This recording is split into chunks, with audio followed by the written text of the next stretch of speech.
Hello student, बहुत बहुत स्वागत है आप सभी का पीवीआर स्टडी में। तो बच्चों, आज की इस क्लास में हम लोग देखेंगे √5 एक अपरिमेय संख्या है। इसको हम सिद्ध करेंगे, प्रूव करके आपको दिखाएंगे। चलिए इसके बारे में हम बात करते हैं। उसके पहले एक व्यवहारिक एग्जाम्पल देख लो। जैसे अगर आपको सिद्ध करना है कि आपका जो मित्र है वो चोर है। अब भाई अपने मित्र को क्या करना है, सिद्ध करना है कि वो चोर है। आपको पता भी है कि वो चोर है, चोरी करता है भाई। वो आपकी जो है किताबें चुरा लेता है, कापियाँ चुरा लेता है, आपकी नोट्स चुरा लेता है, आपका मतलब बहुत सी चीज़ें चुरा लेता है, आपका दिल भी चुरा लेता है। तो आप कैसे करोगे इसको, कैसे सिद्ध करोगे कि वो क्या है, एक चोर है। देखो इसके लिए आप क्या करोगे, एक तरीका है कि आप उसे मान लो ईमानदार है। क्या मानोगे, मान लो ईमानदार है, चोर नहीं है।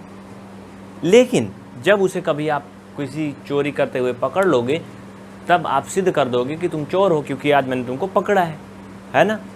सिद्ध हो जाएगा ना। उसी तरह से क्या करेंगे, हम इसको मानेंगे। क्या मानेंगे, एक अपरिमेय संख्या है लेकिन हम इसको मानेंगे कि माना √5 एक ये परमीय संख्या है। क्या है बच्चा, परमीय संख्या है। ये अपरिमेय नहीं, हम इसको परमीय मानेंगे। तो अगर इसको परमीय मानेंगे तो अब हम इसको क्या लिख सकते हैं, √5 बराबर P/Q। भाई P/Q के रूप में परमीय होता ही है। ब्रैकेट में आप लिखोगे जहाँ P व Q सह अभाज्य हैं। क्या है, सह अभाज्य हैं। And Q does not equal 0। P और Q एक सह अभाज्य संख्या है और Q डज नॉट इक्वल 0। ये चीज़ तो आप आराम से कर सकते हो। अब आपके मन में आ रहा होगा ये सह अभाज्य कौन से शैतान का नाम है भैया। तो सह अभाज्य संख्याएं वो होती हैं जिनका HCF 1 होता है। क्या होता है, HCF 1 होता है, वो सह अभाज्य संख्याएं कहलाती हैं। जैसे आप 4, 5 ले लो, इनका HCF 1 होगा, ये भी सह अभाज्य हैं। अगर आप 2, 3 ले लो, ये भी सह अभाज्य हैं। 18, 19 ले लो, ये भी सह अभाज्य हैं। इनका HCF हमेशा क्या होगा, 1 होगा। HCF मतलब मासा करके देख लो, निकाल के 1 आएगा। ठीक है। अब देखो यहाँ पे आप क्या करोगे, दोनों पक्षों का वर्ग करने पर क्या करोगे बच्चा, दोनों पक्षों का वर्ग करने पर इसको आप कर लोगे। दोनों पक्षों का वर्ग करोगे तो आपको बहुत अच्छे से पता है कि ये हो जाएगा √5 का होल स्क्वायर इक्वल ये P/Q का होल स्क्वायर। ये चीज़ तो आप कर लोगे बड़ा ही प्यार से। इसके बाद क्या करोगे फिर, लेकिन इतना करने के बाद आप ध्यान दोगे तो आपको एक चीज़ मिलेगा। वो चीज़ कौन सी है, वो बच्चा ये मिलेगा कि ये बराबर 5 हो जाएगा, चूँकि √ हट जाएगा और ये P और Q ये दोनों का अलग अलग स्क्वायर हो जाएगा। यहाँ पे थोड़ा जगह की कमी है मुझे लग रहा है, तो मैं यहाँ पे ना लिखूँ तो ज़्यादा अच्छा रहेगा ना। चलो मैं ऊपर लिखता हूँ अब, ठीक है ना बच्चा लोग। चलो देखो यहाँ पे मैं अब ऊपर करूँगा इसे, ध्यान से देखना, नहीं दिखेगा तो बता देना, मैं कैमरा घुमा दूँगा। तो ये फाइनल में 5 इक्वल आ जाएगा P का स्क्वायर अपान Q का स्क्वायर। मल्टीपल करोगे, मैं लाइन बढ़ाते ही हल कर दूंगा, कोई शॉर्टकट नहीं करूंगा। तो बच्चा आपका ये 5 Q का स्क्वायर इक्वल P का स्क्वायर आ जाएगा। यहाँ से आप Q का स्क्वायर निकालोगे तो P का स्क्वायर अपान 5 आएगा। ये बात तो आपको बहुत अच्छे से समझ में आ गई, कैसे हो गया ना, उधर से आया उधर भाग हो गया। इतना सब कुछ क्लियर है, इसमें किसी को कोई भी डाउट नहीं है ना। अब यहाँ पे ध्यान दो, P का स्क्वायर जो है वो 5 से विभाज्य है, दिख रहा है ना भाई, दिख रहा है, लिखो अतः P का स्क्वायर 5 से विभाज्य है। ध्यान देना, हमने P और Q को क्या माना है बच्चा, P और Q को हमने सहअभाज्य माना है, यानी P और Q का जो HCF है 1 होगा, यानी वो 1 से ही विभाज्य होगा, मैक्सिमम नंबर से, बाकी किसी से विभाज्य नहीं होगा। लेकिन जो होगा देखो क्या क्या हो रहा है, और नीचे लिखो इसलिए P स्क्वायर भी P से विभाज्य होगा। अब पहले इसे ऐसे समझो, उसके बाद आगे आपको मतलब पता चलेगा कि P स्क्वायर P से विभाज्य होगा। इसका मतलब क्या है, इसका मतलब ये है कि जैसे अगर मैं 5 का स्क्वायर करूं तो भाई 5 का स्क्वायर 5 से विभाज्य है कि नहीं, बताओ, है ना विभाज्य। जिस प्रकार से 5 का स्क्वायर 5 से विभाज्य है, वैसे P का स्क्वायर भी P से विभाज्य होगा। जैसे इसको देख लो, 5 का स्क्वायर का मतलब होता है 5 × 5, ये 5 से विभाज्य है, काट के देख लो 5 आएगा। हाँ, वैसे P का स्क्वायर भी क्या है बच्चा, P से विभाज्य है। इसको आप इतना लिख लो उसके बाद फिर हम आपको आगे लेके चलते हैं। ये मैं मिटा दूंगा इधर साइड, स्क्रीनशॉट ले लो जल्दी से, उसके बाद फिर हम आगे चलते हैं। जल्दी करो, बहुत देर नहीं भाई, बहुत जल्दी करो, फास्ट। चलो, हो गए सभी के स्क्रीनशॉट ना। इतना करने के बाद हमारा एक प्रोसीजर होता है, वो क्या होता है कि हमें जो नंबर दिया गया होता है इसको एक बार फिर से किसी एक चर पद के साथ मानते हैं। जैसे अब हम मानेंगे, आप क्या मानेंगे, माना, क्या मानोगे पता है? जैसे इसको आप मान सकते हो कि p इक्वल 5, मान लो एक चर पद मैंने यम ले लिया या r ले लो, कुछ भी ले लो, c ले लो, d ले लो, लेकिन जो अभी तक माने हो p q उसमें से मत लेना। तो इसको हमने क्या किया, इसके बराबर मान लिया। अब बच्चा अगर आप इसके बराबर मान लोगे तो आप ये देखो कि यहाँ से p का मान भी आया था ना, आया था ना p का मान, देखो वहाँ से आया था कि नहीं, पहले मुझे ये बताओ, p का मान कुछ आया था वहाँ से? जब हमने शुरू किया था तो आपने देखा था हमने इसको क्या माना था, एक चीज़ जब स्टार्ट किया था हमने क्या माना था बच्चा, हमने ये माना था कि √5 बराबर p/q। भाई इसको परमीय संख्या मान के p/q के बराबर मान लिया था ना। और ये क्या बना था बच्चा, समीकरण 1 बना था। आप पीछे देखो, बना था ना, ये बना था ना। तो इसी एक समीकरण में क्या करोगे, ये p वाला मान ले जाके रख दोगे।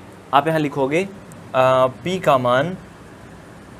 मान समीकरण 1 में रखने पर, ठीक है, p का मान समीकरण 1 में रखने पर। तो समीकरण 1 था बच्चा √5 इक्वल p/q, तो p की जगह पे 5m/, ये q, ठीक है, इतना लिख लो।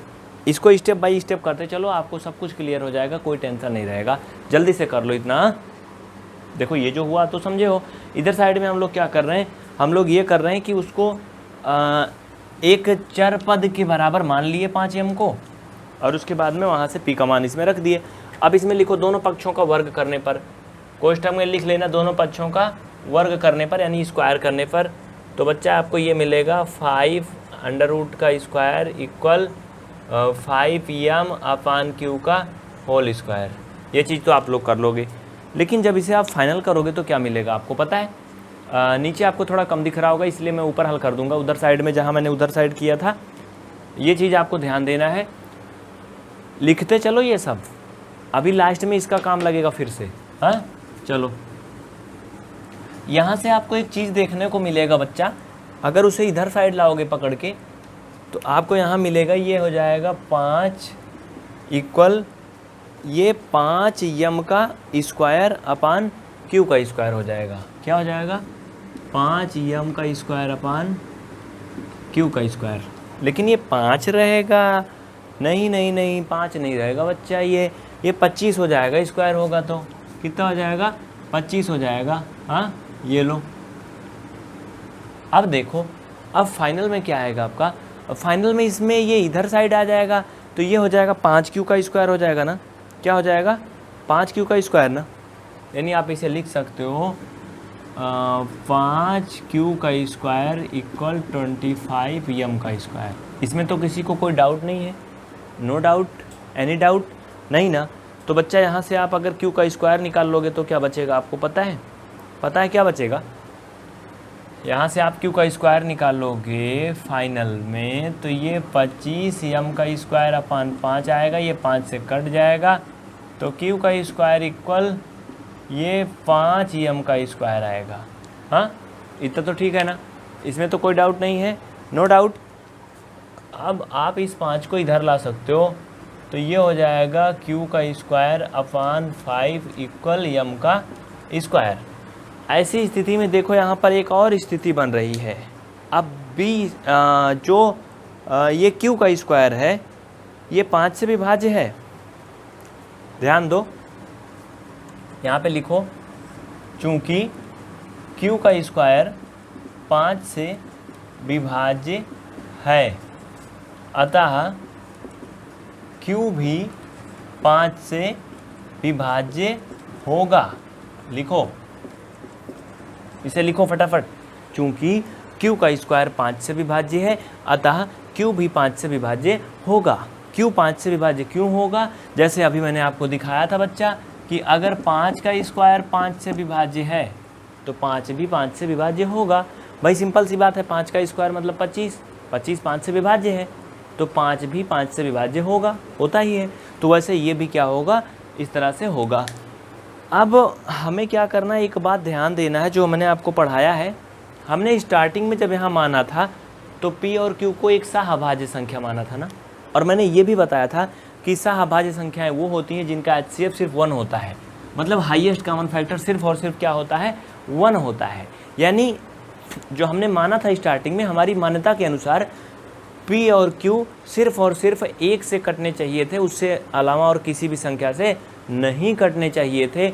अगर ऐसा होता तो √5 जो है एक परिमेय संख्या होती, यानी रेशनल नंबर होती। लेकिन हमारी कल्पना यहीं पे गलत हो गई, हमारी जो अवधारणा थी मैंने माना था वो गलत सिद्ध हुई, क्योंकि P भी देखो 5 से विभाज्य हुआ था, अभी पीछे मैंने लिखा था, और Q भी क्या है, 5 से विभाज्य है। अब नीचे इसमें स्पष्टीकरण आप लिखोगे, लिख लो 2 लाइन का जल्दी से स्पष्टीकरण। देखो मैंने पूरा स्पष्टीकरण लिख दिया है बच्चा, इसे आप लिख लो, स्क्रीनशॉट ले लो, वीडियो को रोक लो स्क्रीन पे टच करके और सारा छाप लो, मैं आगे से हट जाता हूँ। देखो स्पष्टीकरण में आप लास्ट में लिखोगे, हमने P व Q को या P, Q को सहअभाज्य यानी कि को प्राइम नंबर माना था, जो कि गलत सिद्ध हुआ, क्योंकि सहअभाज्य संख्याओं का HCF हमेशा सिर्फ 1 होता है। लेकिन यहाँ सिद्ध हुआ कि P व Q दोनों संख्या 5 से भी पूर्णतः विभाज्य हैं, जो कि मैंने आपको अलग अलग स्थितियों में दिखा दिया है ना। अतः इनका HCF 5 होगा। भाई सीधी सी बात है, अगर कोई 2 संख्याएं हैं जो कि 5 से पूरी तरह से विभाज्य हैं, बड़ी से बड़ी संख्या से, तो उनका HCF क्या होगा, 5 होगा। अतः हमारी परिकल्पना, हमारी जो इमेजिन थी, जो मैंने माना था, वो गलत सिद्ध हुआ। हमने माना क्या था, हमने ये माना था कि √5 एक परिमेय संख्या मैंने माना था, लेकिन हमारी वो जो मान्यता थी वो गलत सिद्ध हुई। इसलिए ये सिद्ध हुआ कि √5 एक परिमेय नहीं बल्कि अपरिमेय संख्या है। तो नोट कर लो बच्चे, आज के लिए बस इतना ही। अगर आपके मन में कोई सवाल है तो कमेंट करके बताइएगा। बहुत बहुत शुक्रिया आप सभी को।